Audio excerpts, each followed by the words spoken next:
Leitura do livro Fragmentos de Pensamento e de Paixão, de Pietro Baldi. Capítulo: A Evolução Espiritual. Quarto: Experiências espirituais.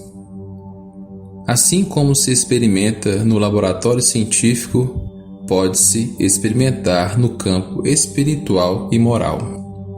Os elementos de que dispomos aqui para a investigação fenomênica, os fatos que se combinam são fornecidos pela personalidade humana e pelas condições de ambiente. Entre aquela e estes se produzem contatos, choques, reações e combinações não já de caráter molecular, mas moral, com as características de resistência, consumo dinâmico e, sobretudo, de desenvolvimento lógico que obedece a uma lei suprema de equilíbrio própria do mundo químico.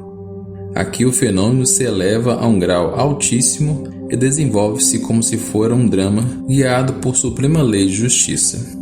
Aquele que não vive tão somente a sua própria existência vegetativa, mas também esta segunda e maior vida, que é a vida do espírito, realiza dentro de si, continuamente, tais experiências espirituais. Seu material de observação é o próprio eu, que se agita nas infinitas circunstâncias da vida. É difícil observar e experimentar sobre os demais, seja porque quase todos vegetam na superfície e não perquirem a vida no seu verdadeiro significado, seja porque raras vezes é possível penetrar no íntimo da alma alheia. É mister, portanto, a autoobservação. Isto não basta, pois são casos de caráter particular ou relativos a uma pessoa, a determinado tipo de personalidade humana em restrito momento de sua vida e no desenvolvimento de seu destino. A realidade não é nunca uma abstração de caráter geral. Em compensação, o fenômeno é verdadeiro, ou melhor, existiu e foi vivido. É um fato concreto, mesmo quando se apresente como um fato pessoal. Pode interessar como acontecimento suscetível de investigação a uma determinada ordem de pessoas, podendo-se deduzir do mesmo consequência e conclusões de ordem geral. Do relativo ao particular, podemos alcançar a melhor compreensão das leis universais que tudo regem, pois sempre as vemos resplandecer, ainda que seja nas menores experiências espirituais do mais obscuro entre os homens.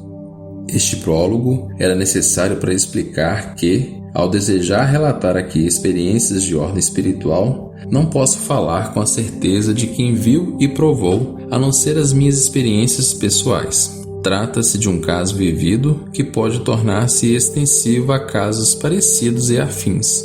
O leitor tratará de encontrar nele algo de sua personalidade e compará-lo com as suas próprias realizações espirituais.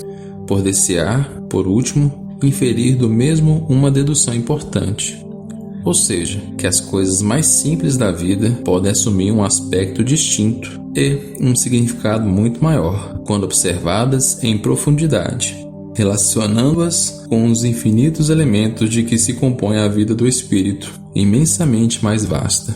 Vejamos o fato, nada importante, por certo, ser considerado superficial e exteriormente, como em geral se observam as coisas, mas de grande valor se analisado interiormente, tal como eu o vi e como agora passo a expô-lo. Aos 43 anos de idade, eu compilava, por fim, como último termo e fecho de um largo período de árdua investigação, a minha síntese da vida, a minha visão universal que me brindava com a solução dos grandes problemas filosóficos e com a paz. Tinha de buscar e encontrar a minha verdade, conquistar a minha fé. Sintetizei-a rapidamente num artigo. Era a minha premissa inicial, inaceitável para mim, sem um conceito, sem um ideal, sem materialização em instintos, interesses, prazeres e ilusões, como o é para muita gente. Para concluir com conhecimento, devia primeiramente investigar e saber tudo, e assim o fiz. Foram 20 anos de estudo e de lutas, especialmente de luta e de dor, pois somente a luta e a dor nos proporcionam uma síntese completa. Fruto da vida, nela me reintegrava para viver. Não era uma abstrata construção ideológica. Eu nada havia perdido do juvenil instante fugitivo, ansiado vãmente por todos os humanos. Nunca tive que me afligir, porquanto aí, onde muitos encontram, na sua madureza, na culminação das realizações sonhadas, no fundo das coisas, a sensação de transitoriedade do resultado e a presunção do esforço, eu, em troca, havia descoberto uma vida que não teme a morte e acumulado valores imperecíveis que nenhum ato de vontade humana e adversidade alguma jamais me poderia arrebatar. Uma das conclusões deduzidas dos princípios por mim identificados, a que mais imediatamente correspondia à realidade da vida, era a que o homem que desejasse viver segundo a justiça não podia viver senão do seu próprio trabalho. Este era o meu dever na fase de atuação prática, sucessiva à da investigação, surgia bem nítida a impossibilidade de usufruir dos bens hereditários para as necessidades da vida, mesmo quando reduzidas às mais indispensáveis, a fim de deixar o maior lugar possível às necessidades do espírito. Os trabalhos de ordem espiritual, ignorados pela maioria, que justificam em mim essa satisfação, tinham que acrescentar os que demandavam a necessidade de ganhar a vida e buscar os meios. Não era loucura. São Francisco tinha ido muito mais além, levando as coisas ao extremo de reduzir-se à mais completa pobreza. Eu queria demonstrar-me que esta concepção, considerada pelo nosso mundo moderno como absolutamente utópica e irrealizável, era possível pô-la em prática, pelo menos em parte. Como Zaratustra, eu baixava do Olimpo dos meus estudos. Seria possível enxertar um ser absolutamente self-made, ausente da vida concebida pelo mundo, dotado de muitas preciosas qualidades, mas praticamente inúteis por não serem comerciais nem lucrativas? Seria possível enxertá-lo, dizia, na férrea engrenagem econômica da vida moderna? O problema pode ser exposto em termos mais vastos.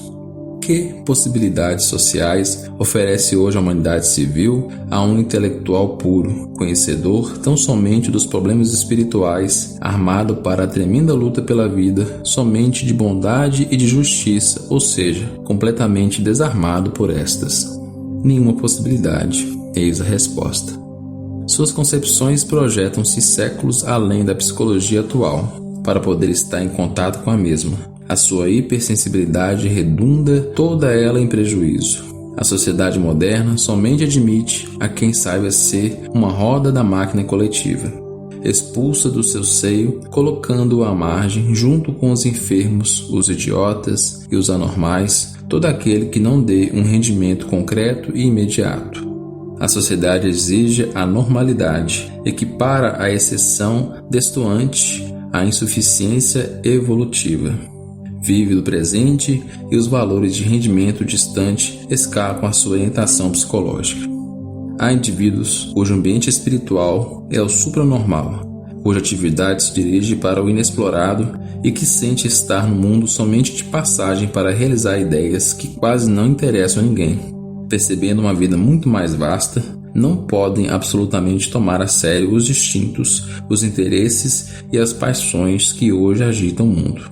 Hipersensitivos, que não vivem de cálculos e de raciocínios, mas de intuição, contendo em si todos os extremos de luz e de trevas, nos quais sofrem e ardem de uma febre de criação contínua, não fazem cálculos e nem tiram proveito de seu próprio trabalho.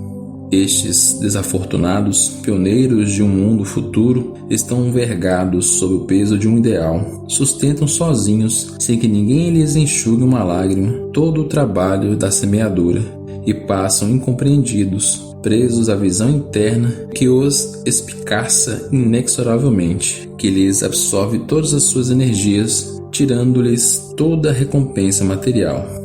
Estes desterrados, aos quais cabe na vida missão muito diferente da do homem-máquina, estes a sociedade os põe à margem. não são admitidos como pretenderia a atual sociedade humana, mas ela não é tudo. O que é esta pequena psicologia humana diante das forças imensas do universo? Sem que eu saiba, é a estas forças que obedece a psique coletiva. O impulso mais ativo, o que determina os acontecimentos humanos, deriva sempre dos imponderáveis. Estes nascem e desaparecem, não se sabe como. É um erro grave dos assim chamados homens de ação, o desconhecimento das forças invisíveis e imponderáveis da vida, das quais estão dependentes. Nosso mundo percebe somente as causas próximas, mas as crises e os reveses nascem de causas remotíssimas que correspondem a um maravilhoso mecanismo de leis ainda ignoradas e não tidas em conta pelo homem. É pueril acreditar na possibilidade de uma preparação imediata e próxima dos sucessos, quer sejam coletivos, quer individuais. Tudo responde a uma lei, a um equilíbrio, a uma justiça. O destino de todas as coisas segue um caminho lógico que não é possível improvisar. Eis aqui, pois, como este tipo de homem também pode entrar em combinação com o mundo humano, não porque este o admita, mas pela imposição de uma força superior. Aqui intervém um fator novo. O homem verdadeiramente justo e honradamente espiritual, qualquer que seja a sua fé, dispõe para a sua ajuda de forças muito poderosas que pertencem ao mundo invisível e que invisivelmente penetram e governam tudo. Estas forças podem realizar o milagre de fazer vitoriosa uma vida que é baseada também sobre a luta. Mas luta que se utiliza das energias dos indivíduos que não agem humanamente, pois tais energias possuem outro endereço. Tal é o homem justo. Para ele não existe margens, nem atalhos. Estaria destinada frequentemente ao fracasso se aquelas forças não estivessem em seu auxílio. Não há de interessar ao leitor conhecer qual tenha sido a forma exterior da luta sustentada por mim através desse mecânico atarefar-se do corpo e da mente, que hoje se chama trabalho. Preferirá conhecer minha visão interna, a observação do fenômeno realizado por mim sob ponto de vista bastante insólito, situado nas profundidades do meu eu e que penetra as profundidades das coisas. Interessa-lhe o testemunho que aqui lhe outorgo, que contínua sensação por mim experimentada acerca da presença dessa força e a maneira como ela incessantemente me guiou. A visão claramente percebida da ação desta grande lei de equilíbrio e de justiça que nunca se me havia manifestado mais patente, que nunca se me afigurara de tamanha missão interventora.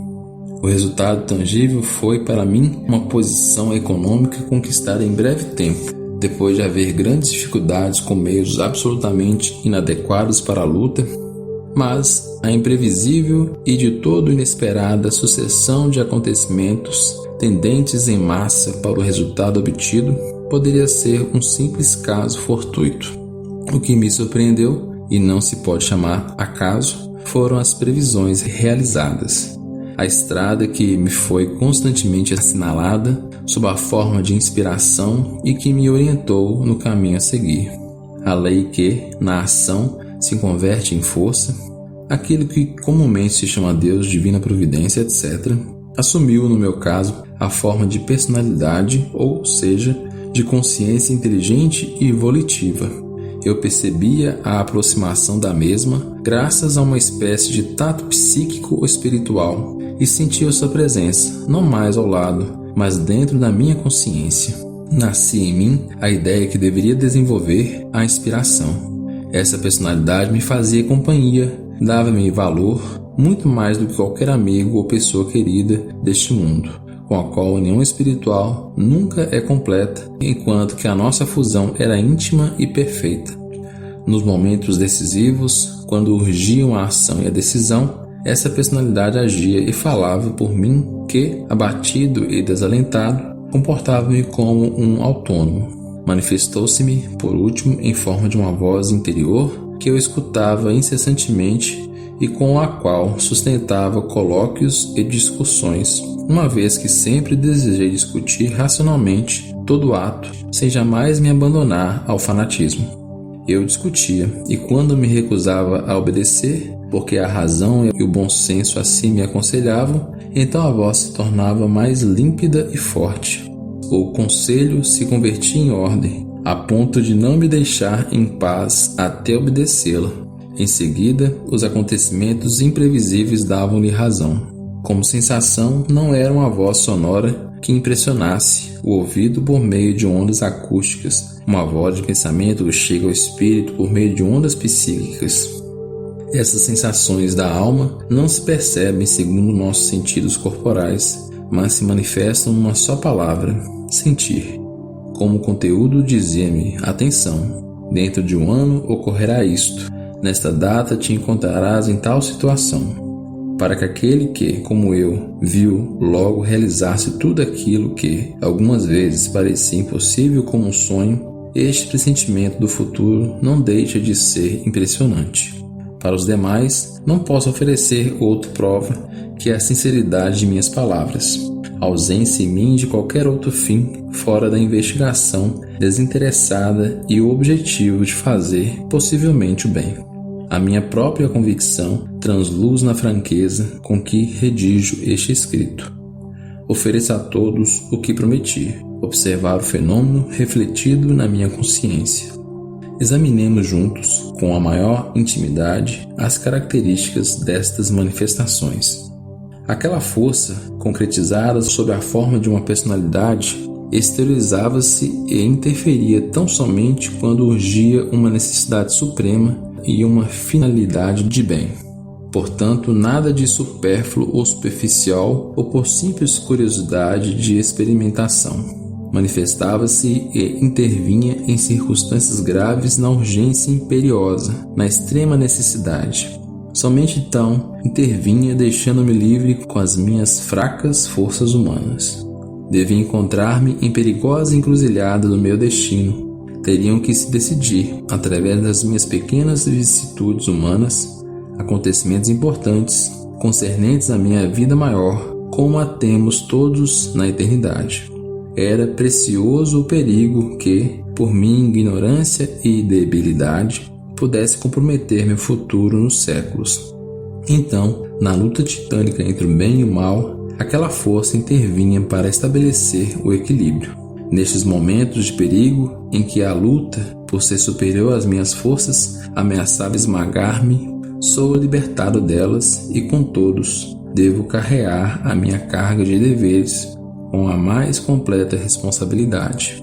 Essas forças somente se me manifestaram com finalidades para o bem. A sua intervenção tendeu sempre à prática do bem. Fazem-me o bem e impõem-me, por sua vez, o mesmo procedimento. Onde existe o mal, ela jamais se encontrará, e quem obra o mal nunca a conhecerá nem a possuirá. Por essas características, que a convertem em algo estreitamente inerente à vida e suas contingências, vemos que essa força desaparece e é desta maneira impossível observá-la quando nos aproximamos dela com a mentalidade imbuída de puro cientificismo ou, pior ainda, com a curiosidade do diletantismo.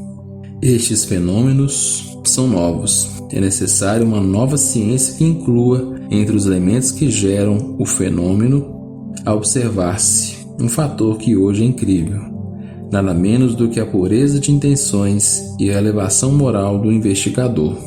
Se essa força se nega a manifestar-se com o objetivo único de experimentação, a não ser nos grandes momentos críticos de algumas vidas, infere-se que resulta ser quase impossível observá-la à vontade. Não se pode prefixar artificialmente o fenômeno nas investigações científicas. Trata-se, portanto, de fenômenos susceptíveis de observação, quando se produzem espontaneamente, mas não susceptíveis de experimentação.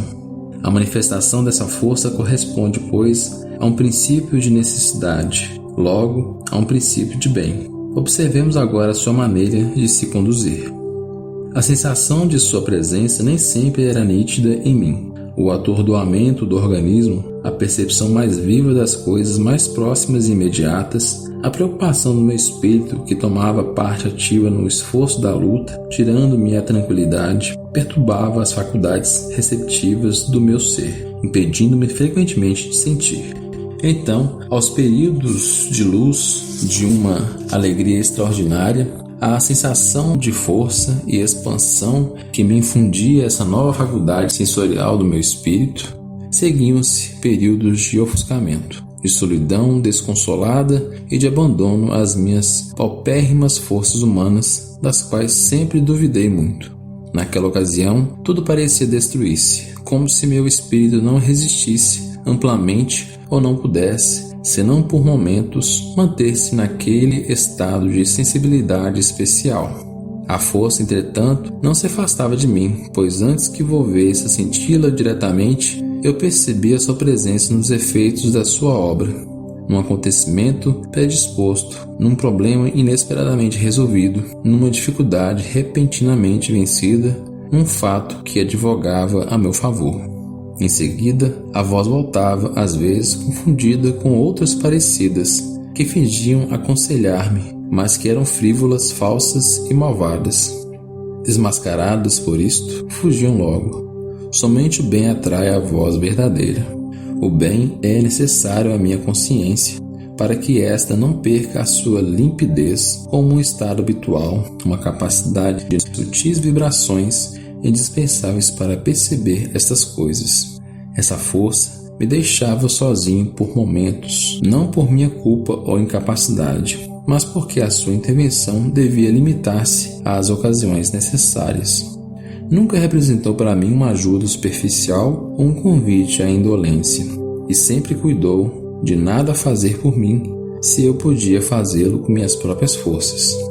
Algumas vezes permaneci como que perdido, sujeito às forças inimigas que pareciam satisfeitas em destruir. Por que essa força que queria salvar-me, conforme me havia assegurado, me abandonava? E por que a sentia então dentro do meu ser dizendo: ó homem de pouca fé? E por que durante toda a minha vida, tão pronto o perigo era realmente grave e minha barca parecia a ponto de se afundar, aquela força voltava e com por encanto a tempestade se acalmava? Quem são, pois, estes tremendos dramas interiores, turbilhões de sensações extremamente invisíveis, essas angústias e esses triunfos no mundo do suprassensível? E o que desejava de mim essa força? Desejava não somente o êxito daquele determinado acontecimento, mas e principalmente meu esforço todo. Desejava que me acostumasse a dar todo o meu quinhão, tão necessário para temperar meu espírito, plasmá-lo em qualidades mais elevadas indispensáveis à minha ascensão. Impunha-me luta contínua, sem possibilidade de descanso ou triunfos imerecidos. Eis aqui a vida concebida como uma série de provas irreais no mundo exterior, reduzido a um cenário em contínua mutação, mas reais no espírito, onde se gravam eternamente em forma de novas qualidades. Provas que passam investindo terrivelmente como um furacão, mas que desaparecem espontaneamente tão logo as tenhamos vencido. O segredo está todo em não recusá-las, mas aceitá-las, tratando de aproveitá-las para o nosso progresso espiritual. Que concepção nova da vida nos proporcionam essas observações e como se modificam radicalmente as nossas mais costumeiras apreciações das coisas. A própria luta que se encontra em todos os setores e é a nota dominante da vida humana, sofre uma revolução. Frequentemente ela nos torna malvados, armando-nos uns contra os outros como lobos famintos e oprime-nos como maldição. Quando concebemos a vida fora dos estreitos limites do mundo humano e das nossas realizações humanas, pueris e ferozes, como criações que desafiam o tempo, então as nossas perspectivas serão mais vastas e para alcançá-las não será necessário que apelemos para todos os mesquinhos meios de agressividade e da traição, dos quais o homem lança mão para assegurar o prazer de um dia. Poderemos viver e vencer sem lutar em teor tão baixo, agindo de comum acordo com a grande lei de justiça no caminho do triunfo.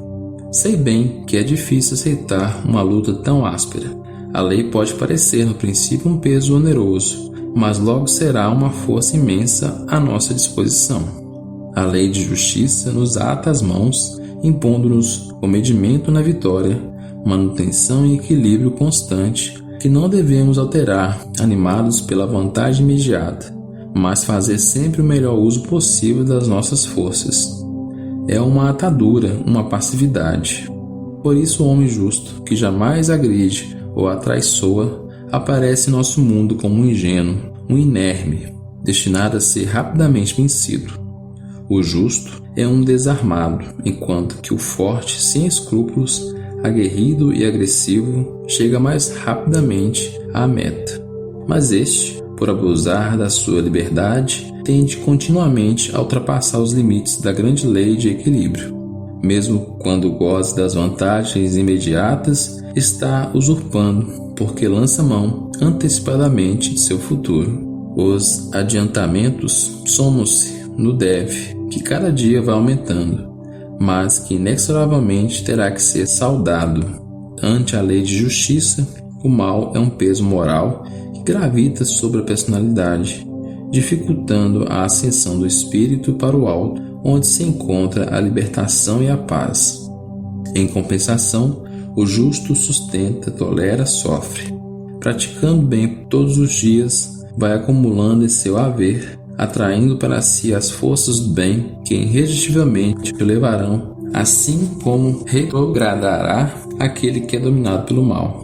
Por uma lei inviolável e fatal, o bem recai sempre como chuva de bênçãos sobre aquele que o praticou, enquanto que o mal cai sobre o seu autor como chuva de medições. São créditos e débitos que a grande lei de justiça, que é Deus, não pode deixar de conferir, e deve fazê-lo para não se contradizer a si mesmo, não violar o equilíbrio que é a sua essência, nem desviar a corrente de acordo com a qual todo o universo se move. Humilha-te e serás exaltado. Os primeiros serão os últimos. Cristo mesmo anunciou a lei de equilíbrio. Praticai o bem. Isso será o único, seguro e a melhor invenção dos nossos capitais humanos. A força tremenda do justo, inofensivo, será somente esta, a sua justiça, sutil na sua elevadíssima potencialidade, que esmagará um Napoleão e fará de Cristo um Deus nos séculos. Esta é a força que pode realizar o inacreditável, o absurdo social em nosso mundo de violências e abusos, ou melhor, que vencerá aquele que não luta no sentido humano. Esta é a força que nos pode auxiliar a realizar o milagre da supressão da luta brutal, ou seja, o milagre do superamento da animalidade, o milagre da redenção. Se o homem pudesse compreender que peso tremendo exercem sobre a realização dos acontecimentos humanos estes impulsos que vêm do invisível, ao que em geral não leva em conta, por certo, tremeria. Impulsos invisíveis não tão poderosos que, irresistivelmente, dobram indivíduos e forçam acontecimentos. Podem penetrar, porque são invisíveis, fazem curvar como se fossem palhas os chamados fortes da vida. De tudo isso podemos obter esta importante conclusão. A luta pela vida, na forma brutal usada pela sociedade civil moderna, não é de nenhum modo uma lei inflexível da natureza. As guerras, as rivalidades comerciais, a competição individual e a coletiva de todas as espécies não são mais do que a consequência da baixa lei animal, preferida sempre pelo homem dada sua psicologia. Não é certo seja necessário que toda a coletividade compreenda e siga uma lei mais elevada para que resulte possível a cada indivíduo realizá-la. A lei sempre existirá e mesmo quando apenas um a siga, ela está sempre pronta a se manifestar, ainda que toda a humanidade a ignore. A observação dessas minhas experiências espirituais proporciona-me uma outra consideração. Quando penso de que intricadas séries de fatos, contingências e fatores, os mais imprevisíveis e imponderáveis, como são os psíquicos, surge um acontecimento humano, não posso crer que a nossa vontade, por mais forte que seja, nem que a nossa inteligência, mesmo quando agudíssima, possam ter uma participação preponderante e decisiva em sua preparação. Não. Nos sucessos humanos, em todas as contingências da vida, existe um imenso imponderável, que cobre 3/4 partes do problema e que se nos escapa quase por completo. E este imponderável não é acaso e nem o caos, nem a desordem, mas um novo e mais profundo equilíbrio que eu percebo e que possui suas nascentes distintas na estrutura do nosso próprio destino, tal como nós o forjamos com as nossas obras. É este o maior drama que vi através desta minha última experiência espiritual, esta a visão que me revelou durante a minha luta. Minha vida, o momento do meu destino, é consciente em relação com a eternidade em que estou vivendo, dando-me conta de todo o seu significado. Das minhas observações não se deduz a importância do meu destino, mas a possibilidade, por minha entrevista, de contemplar a estrutura de qualquer destino no tempo, ou seja, de prever o futuro.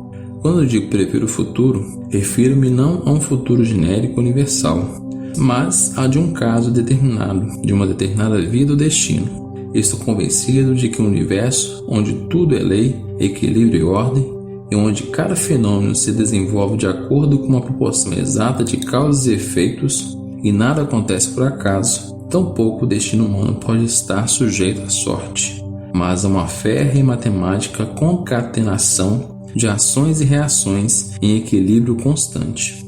O fenômeno da vida, com todas as suas alternativas materiais ou espirituais, se desloca, sempre avança, mas mantendo-se em equilíbrio. Nessas condições, que não ocorre por uma casualidade, mas de acordo com uma lei, pode ser previsto quando se conhece essa lei. O destino está todo contido, tal como é no presente, no passado e no futuro. Está contido embrionariamente em estado de causa no presente. Se soubéssemos observá-lo bem, poderíamos ler neste, rapidamente, todos os elementos de seu próximo desenvolvimento.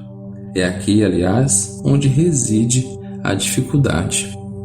Quem se conhece a si mesmo? Para um estranho resultará muito mais difícil penetrar de fora nas profundezas desse si mesmo. Quem conhece a lei do próprio destino, ou seja, a sua natureza, a sua tendência dominante, o seu tipo. Cada homem traz consigo, com um determinado modelo de personalidade e uma dada espécie de destino, a tendência para certas provas, perigos, triunfos, alegrias e dores.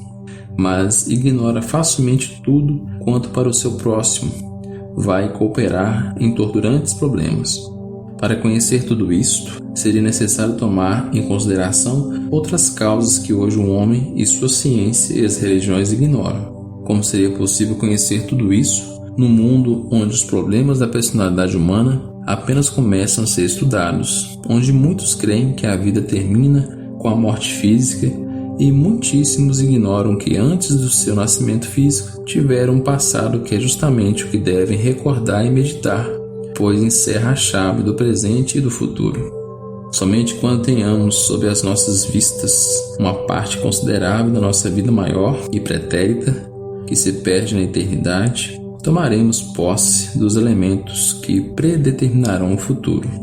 Eu o digo a todos impulsionado pela voz interior da qual vos falei, que esses são os únicos e os verdadeiros problemas do futuro, aqueles aos quais se dirigirá a mente humana nos próximos séculos e cuja solução redundará no real e no mais autêntico progresso.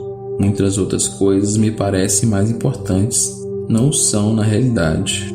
Todos gozamos ou sofremos, felizes ou desgraçados, sem saber porquê. Opomos à dor reações inconscientes. Somos uns pobres míopes, já que nada vemos além da morte, e semeamos a esmo o bem e o mal. No passado eterno que ignoramos, demoram as causas do presente. Nossos próprios atos semearam as dores que sofremos. Pelo bem que praticamos, seremos recompensados. Construímos no passado, livres e responsáveis, a nossa personalidade atual, como seus instintos, tendências, aspirações boas ou más. Assim como o caracol constrói a sua carapaça, nós nos construímos um determinado tipo de destino que se nos adere como vestimenta. Este é o fado, nosso fado particular, invencível e tirânico. No lento transcurso dos séculos, repetimos os nossos atos, assimilamos-lhes as consequências até que se tornam irresistíveis e fatais. Foram obra nossa, com justiça gravitam hoje em torno de nós mesmos. Nossa obra hoje é lei de divina justiça e não pode ser modificada. Contrastando com o campo de determinismo absoluto criado pela trajetória percorrida e por todos os atos do passado, estão o nosso presente e o nosso futuro, um campo de livre-arbítrio absoluto, em que a vontade age, em que é possível a correção contínua, um endireitamento de rota em sentido que livremente desejemos.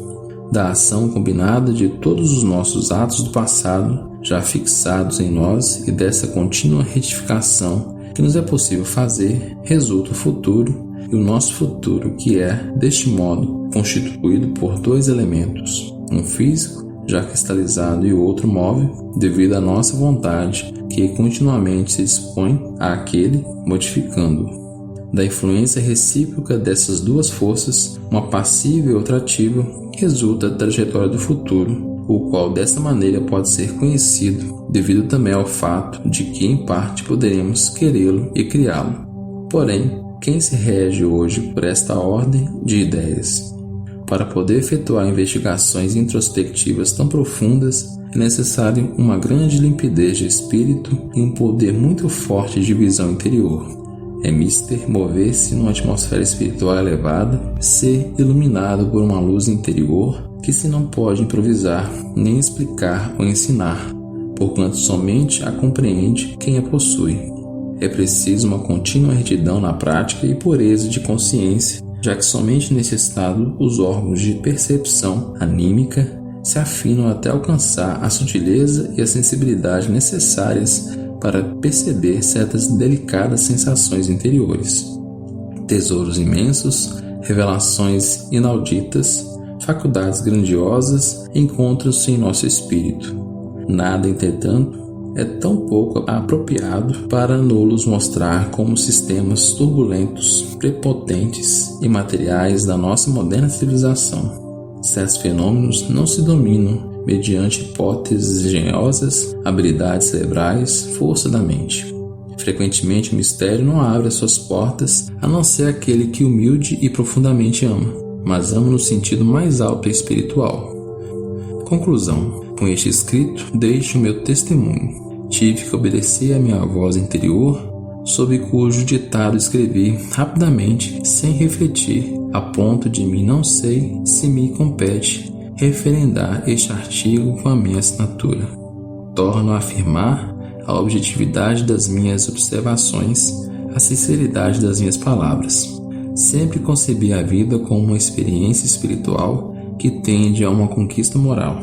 Este conceito, levado agora ao mundo prático da luta pela vida, proporciona-me ótimos resultados. Essas experiências espirituais que acabo de expor reafirmaram a minha fé. Sinto que somente as almas puras e justas, onde quer que se encontrem no mundo, poderão compreender-me. A elas, o convite para ensaiar essas maravilhosas experiências espirituais que comprovam o triunfo do bem. Para elas, o augúrio que o seu destino contenha, pelas forças do passado, as mesmas forças que devem elevá-las cada vez mais. Para elas, o meu cumprimento fraternal e o voto de que a quiescência que nelas possa suscitar a palavra de fé que me anima, resulte-lhes em consolo e ajuda no terrível momento da luta e da dor que a todos igualmente nos espera.